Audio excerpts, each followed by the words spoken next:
गिरधारी, अरे ओ गिरधारी, चल बेटा, जल्दी खड़ा हो जा, सुबह हो गई। चल जल्दी खड़ा हो जा, तुझको जंगल जाकर पके पके फल भी लेकर आने हैं। अरे ये क्या मुखिया जी, इतनी सुबह सुबह जगा देते हो? भला इतनी जल्दी किसको भूख लगती है? अभी तो नींद के मारे मेरी ठीक से आंखें भी नहीं खुल रही। मैं तुम्हारे लिए पके पके फल कैसे तोड़ पाऊंगा? अरे गिरधारी के बच्चे, अपनी आंखों पर ठंडा पानी मार और जल्दी जा, मेरे लिए फल तोड़ कर लेकर आ। तुझको पता नहीं है, मुझको आज बहुत जरूरी काम से जंगल से बाहर जाना है और मुझको आने में 1-2 दिन लगेंगे। तब तक तुझको ही पूरा जंगल संभालना होगा। अरे मुखिया जी, आपने पहले क्यों नहीं बताया? अब तक तो मैं आपके लिए फल लेकर भी आ जाता। अरे गिरधारी, तुझको मैं शक्ल से क्या मूर्ख लगता हूँ? तब से मैं तेरे पीछे चिल्लाए जा रहा हूँ, जा मेरे लिए फल लेकर आ, जा मेरे लिए फल लेकर आ। और तू है कि बोल रहा है तब से मुझसे नहीं कहा, नहीं तो मैं अब तक फल लेकर आ जाता। यहाँ पर कोई कपिल शर्मा का कॉमेडी शो चल रहा है जो तू मेरे साथ मजाक पे मजाक किए जा रहा है। अरे आज तो मुखिया जी का मूड गर्म लग रहा है। आप चिंता मत करो मुखिया जी, मैं अभी आपके लिए पके पके फल लेकर आता हूं।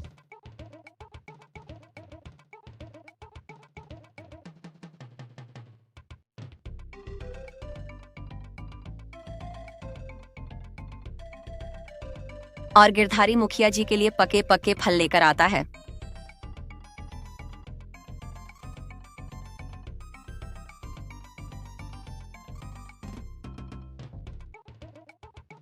अरे वाह वाह वाह गिरधारी, ये फल तो सच में बहुत मीठे हैं। इनको खाकर तो आत्मा भी तृप्त हो गई।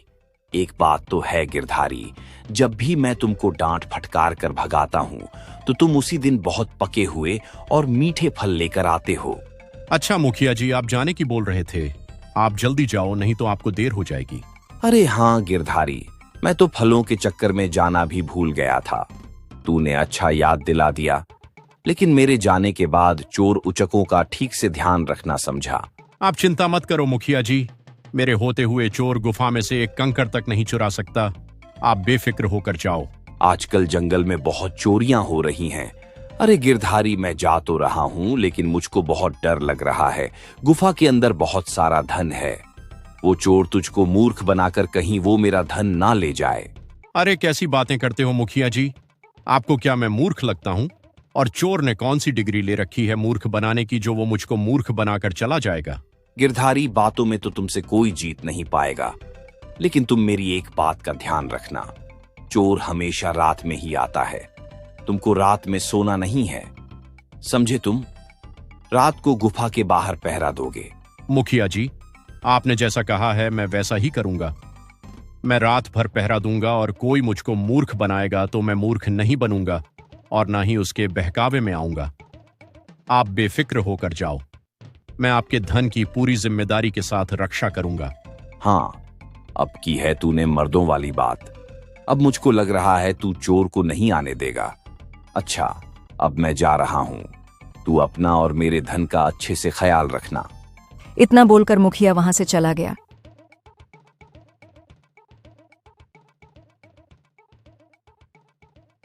मुखिया जी ने कहा था कि चोर हमेशा रात को ही आता है, इसलिए रात को सोना नहीं पहरा देना है। कोई बात नहीं है, आज मैं पूरी रात पहरा ही दूंगा। देखता हूं वो चोर अंदर कैसे आता है। Left right, left right, left right. अरे वाह, बहुत मजा आ रहा है। आज तो मैं अपने आप को मिलिट्री का ऑफिसर फील कर रहा हूं। हाँ, left right, left right, left right, attention बाएं, मुड़ सीधे चल, left right, left right, left right. बहुत मजा आ रहा है। Left right, left right, left right. आज तो मैं पक्का मिलिट्री ऑफिसर बन जाऊंगा। हाँ, बहुत मजा आ रहा है। अरे ये मूर्ख कौन है जो इतनी रात को आर्मी के जैसे से परेड कर रहा है? मैंने तो सुना था कि मुखिया आज बाहर गया है। लगता है यह उसका नौकर होगा या वो किसी को पहरेदार बनाकर गया होगा। इसकी हरकतों से तो यह मुझको पागल ही लग रहा है। इसको बेवकूफ बनाना भी बहुत आसान होगा। आज तो मैं मुखिया का सारा इकट्ठा किया हुआ धन चुरा कर ले जाऊंगा। मुझको तो बहुत गर्मी लग रही है। लगता है मैंने बहुत ज्यादा परेड कर ली है। थोड़ा बैठकर आराम कर लेता हूं। अरे ये मिलिट्री ऑफिसर तो बैठ गया। यही अच्छा मौका है यहाँ पर हाथ साफ करने का। अभी जाकर इसको बेवकूफ बनाता हूँ। अरे आलसी कहीं कि तू बैठा है। तुझको मालिक ने पहरा देने को बोला था और तू तो आराम से नींद ले रहा है। तू मालिक का खाता है, मालिक का पीता है, फिर भी मालिक के साथ वफादारी नहीं करता। कैसा नौकर है रे तू? अरे हाँ, ये बात तो आप बिल्कुल ठीक कह रहे हो। अभी खड़ा हो जाता हूं। अरे ये सब बताने वाले तुम कौन होते हो?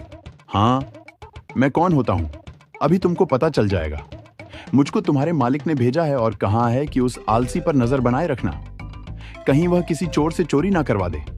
इसीलिए मैं तुम पर नजर बनाए हुए था और जैसे ही तुम बैठे मैं तुरंत आ गया। मुझको तुम्हारे मालिक मुखिया जी ने भेजा है, समझे? क्या समझ गए? यही कि तुमको मेरे मालिक ने भेजा है मुझ पर निगरानी करने के लिए, कहीं मैं चोर को गुफा में ना घुसा दूं। एकदम बराबर कहा ना। अरे मूर्ख, तुम कुछ नहीं समझे। मुझको तुम्हारे मालिक ने भेजा है, इसका मतलब मैं तुम्हारा मालिक हूं और मुझको भूख लग रही है। जाओ मेरे लिए कुछ खाने को लेकर आओ। अरे इतनी रात को भला मैं तुम्हारे लिए क्या लेकर आऊंगा? फिलहाल गुफा में भी कुछ खाने को नहीं है। जो था वो सब मालिक खाकर चले गए। यह नहीं बताया तुमको मालिक ने। अरे मालिक क्या इतनी सीक्रेट बातें मुझको बताएंगे? क्या वो यह कहेंगे कि मेरे घर में खाने को कुछ नहीं है, तुम वहां पर कुछ नहीं मांगना? कैसा अजीब नौकर है तू। कब से मेरा खोपड़ा खाया जा रहा है। जाकर अंदर गुफा में फल रखे होंगे, फल खिला दे मुझको। हाँ, देखता हूं, अगर कुछ फल बचे होंगे तो लेकर आता हूं। और वो गुफा में अंदर गया।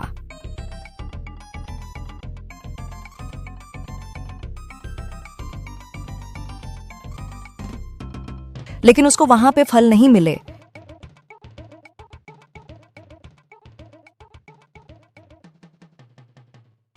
मैंने आपसे कहा तो था कि फल नहीं है।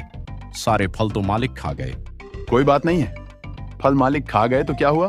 जाओ जाकर मेरे लिए तुम जंगल से फल ले आओ। अरे ये क्या बोल रहे हो? मैं इतनी रात को जंगल में नहीं जाऊंगा। मेरे मालिक ने मुझसे कहा था कि गुफा को छोड़कर कहीं मत जाना। चोर उचक्के आजकल बहुत घूमते हैं। अरे तुम क्यों बार बार भूल जाते हो कि मैं तो हूं ना यहाँ पर? भला मेरे होते हुए चोर क्यों आएगा? मैं तुम्हारे मालिक की गुफा का अच्छे से ख्याल रखूंगा। वो मेरे भी तो परम मित्र हैं। जाओ तुम मेरे लिए फल लेकर आओ। और गिरधारी बिना कुछ बोले रात के अंधेरे में फल लेने चला जाता है।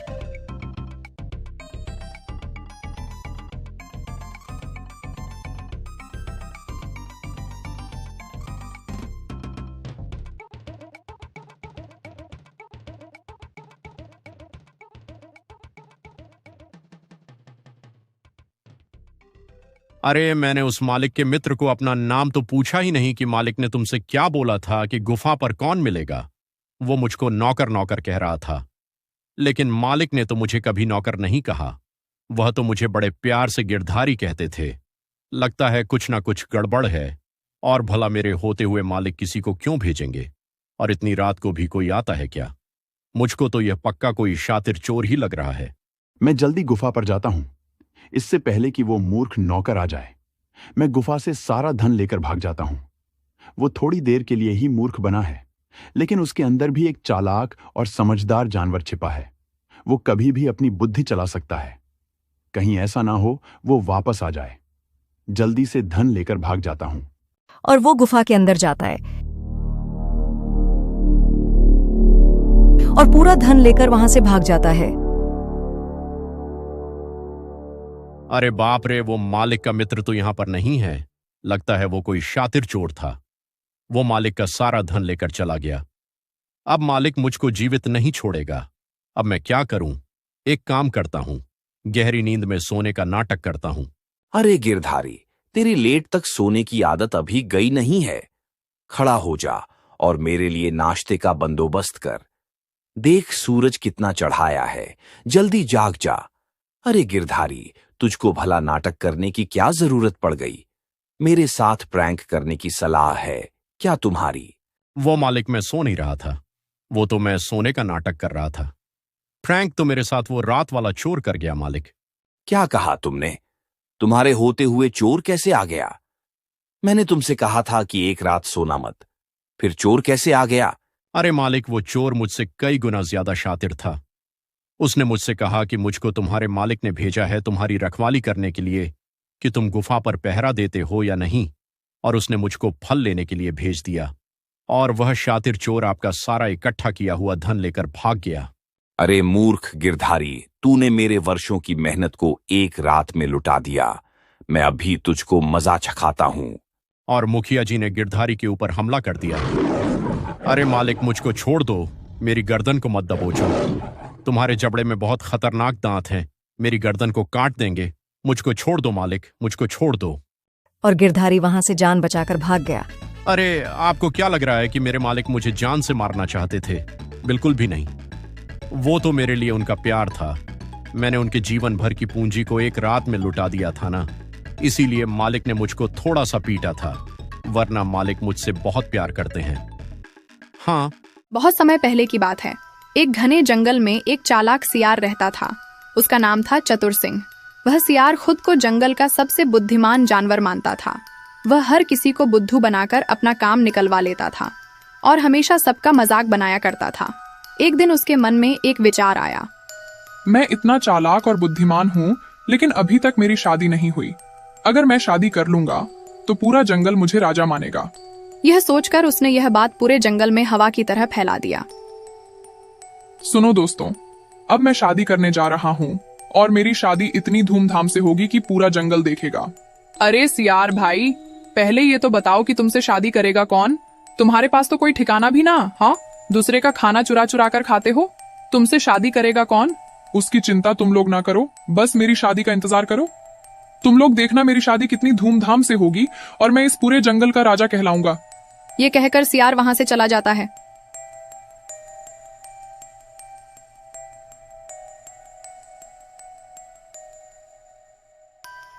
अब भी वह घर जा ही रहा था कि उसे रास्ते में लोमदढ़ी मिल जाती है, जो उससे बहुत ही प्यार करती थी। कहाँ जा रहे हैं सियार जी? सुना है आपकी शादी हो रही है। कौन है? ओह, मुझे भी बताइए, हम भी जानना चाहते हैं कि आपकी दुल्हन कौन बनेगी। हाँ, क्यों नहीं। मैं शेर की बेटी संध्या से शादी करूंगा और पूरे जंगल का राजा कहलाऊंगा। अब पागल तो नहीं हो गए हैं? शेर राजा आपको जान से मार देगा, वो आपको जिंदा नहीं छोड़ देगा। अगर आपको कुछ हो गया तो मेरा क्या होगा? अगर आपको कुछ हो गया तो मैं जी नहीं पाऊंगी। तुम चिंता ना करो, लोमड़ी, मुझे कुछ नहीं होगा। तुम बस देखती जाओ मैं क्या करता हूँ। कुछ ही दिनों में मैं इस जंगल का राजा कहलाऊंगा। यह कहकर सियार आगे चला जाता है। अगले दिन वह शेर के यहाँ जाता है और शेर से बोलता है, महाराज, मैं आपके लिए एक बहुत ही अच्छा रिश्ता लाया हूँ। किसका रिश्ता लाए हो सियार? पूरी बात बताओ। महाराज, मैं खुद का रिश्ता लाया हूँ। मैं आपकी बेटी संध्या शेरनी से शादी करना चाहता हूँ। आप हम दोनों की शादी करा दीजिए। मैं उसका ख्याल बहुत ही अच्छे से रखूंगा। उसकी यह बात सुनकर शेर को बहुत ही क्रोध आया और वह गुर्राते हुए बोला, अरे मूर्ख सियार, तेरी हिम्मत कैसे हुई ऐसी बात करने की? मैं चाहूं तो अभी तुझे जान से मार दूंगा। लेकिन सियार फिर भी डरा नहीं। महाराज, आप सोचिए, मैं चालाक हूँ, बुद्धिमान हूँ और मैं आपकी बेटी को बहुत ही खुश रखूंगा। वैसे भी शेर के घर का दामाद सियार ही बनता है। शेर को सियार की बात सुनकर थोड़ा मजा आया। फिर उसने कहा, ठीक है, अगर तू मेरे 3 परीक्षाओं को पास कर लेगा तो मैं अपनी बेटी की शादी तुझसे करा दूंगा। अब तुम घर जाओ और कल सुबह मेरे पास आना। अगले दिन सियार शेर के पास पहुंचा। शेर ने उसके सामने अपनी पहली परीक्षा रखी। इस जंगल में जो सबसे तेज भागता है उसे पकड़ DDH कर लाओ। यह सुनकर सियार भागता हुआ जंगल में गया और खरगोश को पकड़ DDH लाया। सियार के इस परीक्षा में पास देखकर शेर खुश हुआ। फिर शेर ने अपनी अगली परीक्षा रखी। आज रात तुम चांद को मेरे लिए नीचे उतार लाओ। शेर की यह बात सुनकर सियार सोच में पड़ DDH गया, लेकिन वह हार नहीं माना। शाम को वह शेर को एक तालाब के पास ले गया और बोला,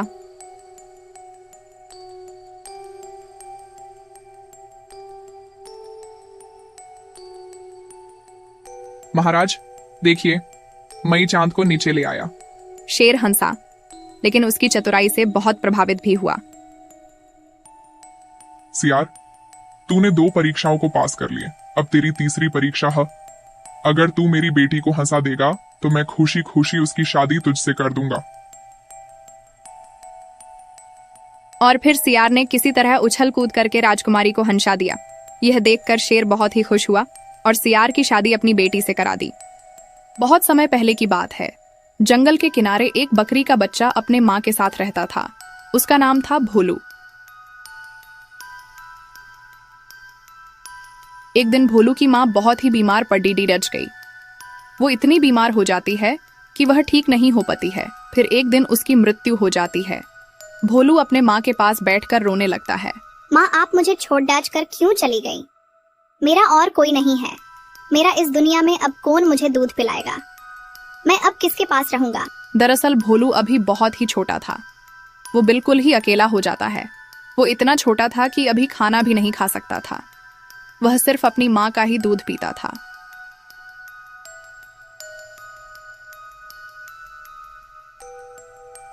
वह छोटा जरूर था, लेकिन उसके में बहुत ही समझ थी।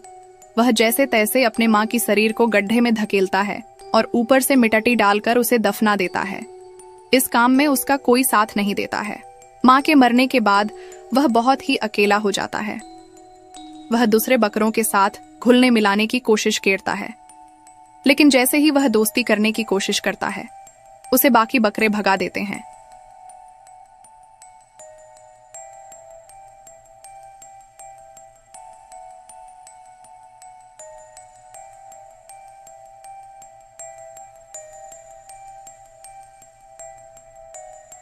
तब वह बहुत ही उदास हो जाता है और रोने लगता है।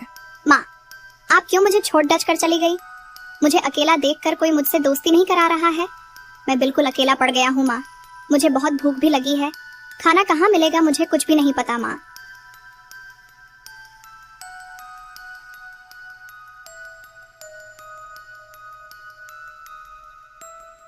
फिर भोलू रोते रोते जंगल की ओर चला जाता है।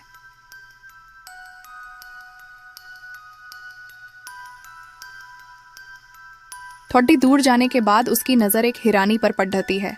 हिरानी एक पेड़ के नीचे बैठी थी। भोलू धीरे धीरे उसके सामने जाकर खड्डा हो जाता है। फिर हिरानी भोलू को देखकर कहती है,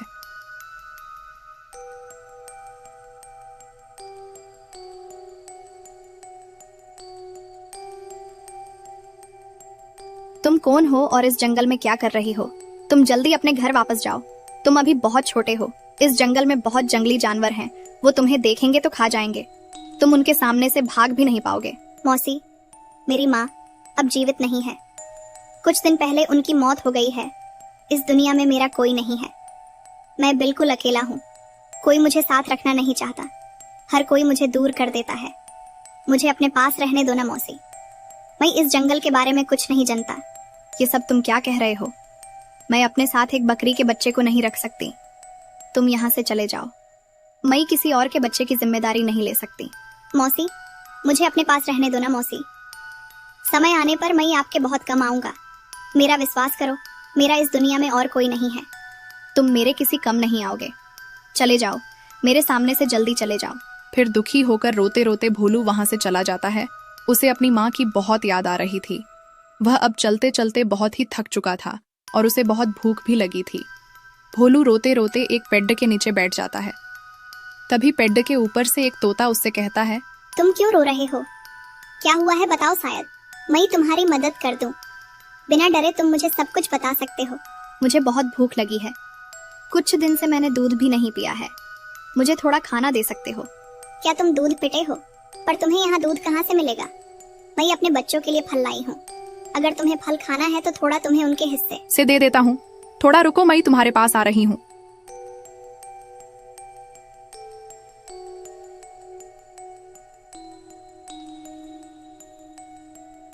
तोता ने अपने बच्चों के लिए जो कुछ लाया था उनमें से वह भोलू को भी दे देती है, जिससे उसकी थोड़ी भूख मिट जाती है। उसके बाद भोलू आराम से उसी पेड़ के नीचे सो जाता है और उस दिन से उधर ही रहने लगता है। कुछ दिन बाद जंगल में एक शिकारी आता है और वह जंगल में जल बिछा देता है।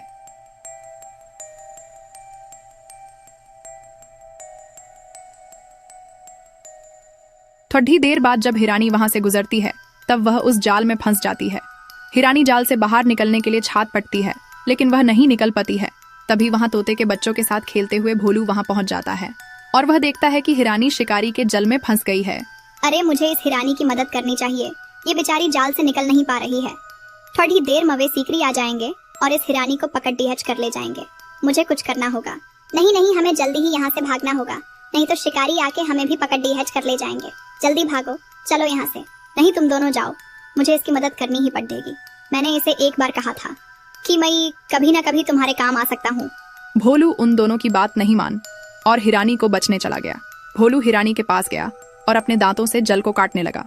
फिर हिरानी भोलू को देखने लगी और उसको अपने से भगा देने पर बहुत ही शर्मिंदा होने लगी। ये तुम क्या कर रहे हो? तुम इस जाल को नहीं कट पाओगे। ये जाल बहुत ही मजबूत है। तुम बहुत छोटे हो। तुम भाग जाओ यहाँ से, नहीं तो सीकरी आकर तुम्हें भी पकड़ लिया चलेगा। तुम जल्दी चले जाओ यहाँ से बेटा। हाँ, मैं बहुत छोटा हूँ, लेकिन ये जल काटना मेरे लिए कोई मुश्किल नहीं है। तुम चुप रहो और देखो मैं तुम्हें यहाँ से कैसे निकलता हूँ। हिरानी भोलू की हिम्मत देखकर हैरान हो जाती है। बिना किसी से डरे वह अपने नुकीले दांतों से जाल को काटने लगा। थोड़ी देर में धीरे धीरे भोलू ने जाल को कट दिया और हिरानी को बाहर निकल दिया। जल से मुक्त होते ही हिरानी की आंखों में अंशु आ गया, क्योंकि उसने इस छोटे से बच्चे के साथ बहुत ही बुरा व्यवहार किया था। लेकिन इस छोटे से बच्चे ने अज उसकी जान बचा ली। फिर वो भोलू को पास बुलाती है और कहती है, अब वो बेटा मेरे पास आवो। मैं अब ने तुम्हारे साथ बहुत ही बुरा व्यवहार किया, तुम्हें भगा दिया, लेकिन फिर भी तुमने मेरी जान बचा ली। तुम भी मुझे यहाँ अकेला छोड़ जा सकते थे, लेकिन तुमने ऐसा नहीं किया। हाँ, उस दिन मुझे बहुत दुख हुआ था जब तुमने मुझे रहने की जगह नहीं दी। तब मैं बहुत ही डर गया था। इतने घने जंगल में मैं कहाँ जाऊँगा, क्या करूँगा। फिर एक तोता ने मुझे सहारा दिया और मैं उसी पेड़ के नीचे उनके साथ रह रहा हूँ। आज जब मैं खेलने के लिए बाहर आया, तभी मैं तुम्हें इस जल में फंसा हुआ देखा। तब मुझे अपनी माँ की याद दी और मुझे तुम पर बहुत दया आई कि सीकरी तुम्हें पकड़ लिए चलेंगे और मार डालेंगे। और मैंने तुम्हें उस दिन कहा था ना कि एक दिन मैं तुम्हारे काम आऊँगा। मुझे माफ कर दो बेटा, मैंने उस दिन तुम्हारे साथ बहुत बुरा व्यवहार किया। दरअसल मैं उस दिन बेहद ही दुखी थी और मैं सोच भी नहीं सकती थी कि एक छोटा सा बच्चा मेरी मदद कर सकता है। तुम बहुत बहादुर हो। अब से तुम मेरे ही साथ रहोगे, मेरे बेटे की तरह। उस दिन से हिरानी और बकरी का बच्चा खुशी खुशी रहने लगे। चारों तरफ शोरगुल था। सभी की जुबान पर बस एक ही बात थी। शेर के राज को पूरे 10 साल हो चुके हैं और जंगल के कानूनों के हिसाब से मुझे लगता है कि जल्द ही शेर सिंह नए राजा के लिए चुनाव का आयोजन करेंगे। अरे हाँ भाई, मेरा तो मन बहुत ही व्याकुल है। कौन कौन इस बार नए नेता खड़े होंगे, यह सोच सच के तो शरीर में कपकपी सी आ रही है। कपकपी? ऐसा क्यों भाई? आखिर तुम क्यों डर रहे हो? क्योंकि मैंने सुना है सबसे दुष्ट और धूर्त भेड़िया इस बार राजा के पद के लिए आवेदन देगा। अगर वह राजा बन गया तो तबाही आ जाएगी, तबाही। तुम सब चिंता मत करो। हर बार की तरह इस बार भी राजा सबसे पूछकर ही बनाया जाएगा।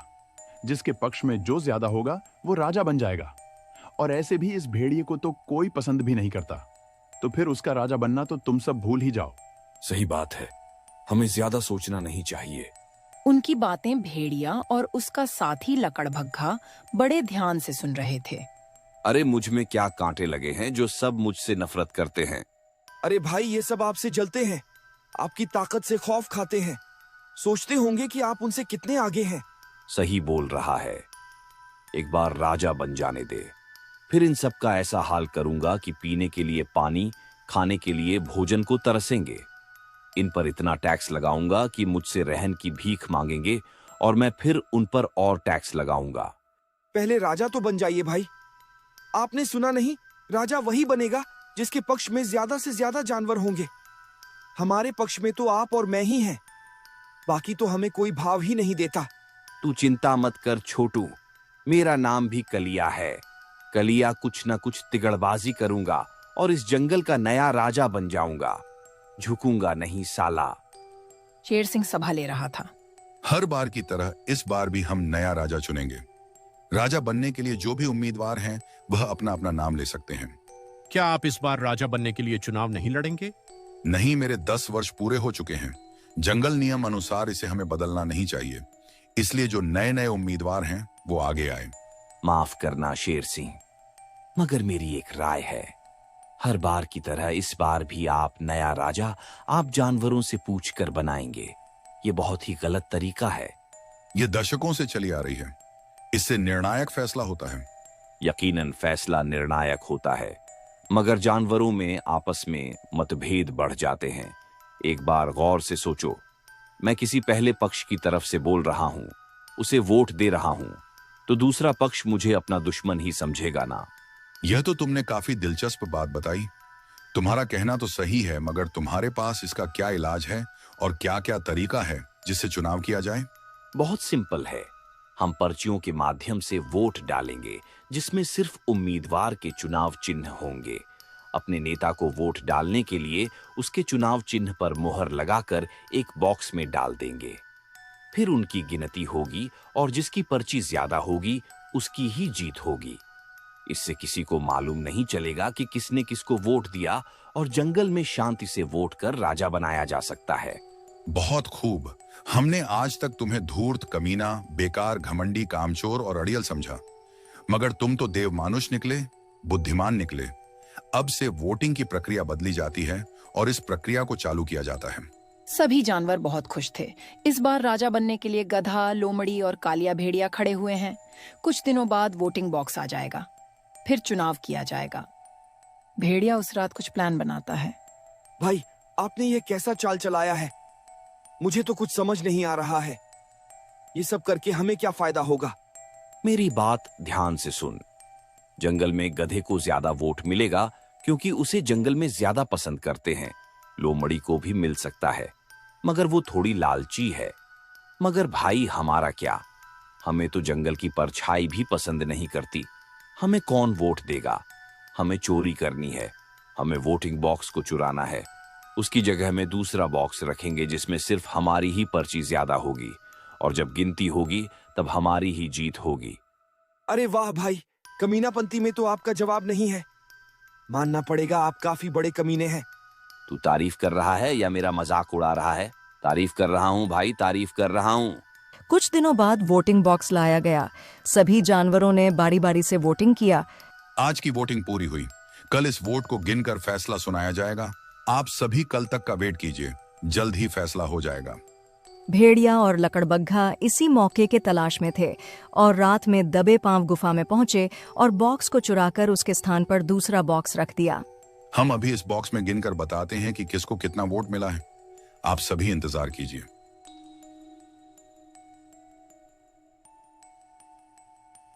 मुझे बहुत ही हैरानी हुई है।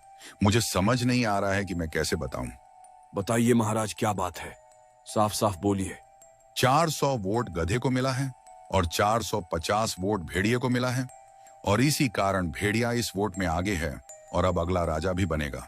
सभी हैरान परेशान हो गए, मगर नियम अनुसार भेड़िया को नया राजा बनाया गया। भेड़िया को मानो इसी चीज का इंतजार था। राजा बनते ही भेड़िए ने अपना रंग दिखाना शुरू कर दिया। जिन्होंने मुझे वोट दिया है, मैं उनका तहे दिल से शुक्रिया अदा करना चाहता हूँ। मुझे आप सभी ने जिताया है। मैं भी आपके लिए कुछ ना कुछ जरूर करूंगा। मैं इस जंगल में नया कानून बनाने वाला हूँ। आप सभी को इस जंगल की भलाई के लिए मुझे टैक्स देना होगा, यानी कि कर चुकाना होगा। उस टैक्स से मैं जंगल का निर्माण करूंगा।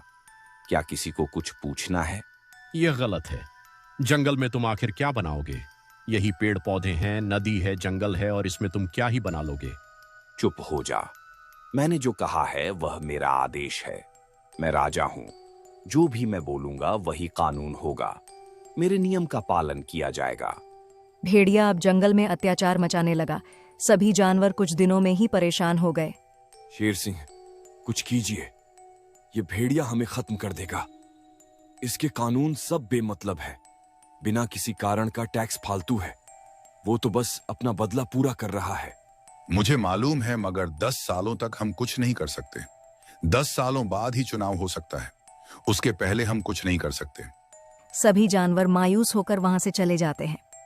देखते ही देखते 5 साल बीत जाते हैं, मगर भेड़िया का आतंक आज भी जारी था। फिर सब शेर के पास जाते हैं। अब बहुत हुआ। इस राजा को हमें इस जंगल से बाहर करना ही पड़ेगा, वरना हम जीवित नहीं रह पाएंगे। कुछ तो करना ही होगा। एक ही रास्ता है, तख्ता पलट। इस भेड़िए को हमें विवश करना होगा ताकि इस जंगल में दोबारा वोट हो सके, क्योंकि मुझे पिछले वोटिंग में कुछ गड़बड़ नजर आ रही है। इसलिए मैं जो जो कहता हूं वैसा ही करना। शेर उनको अपनी योजना बताता है।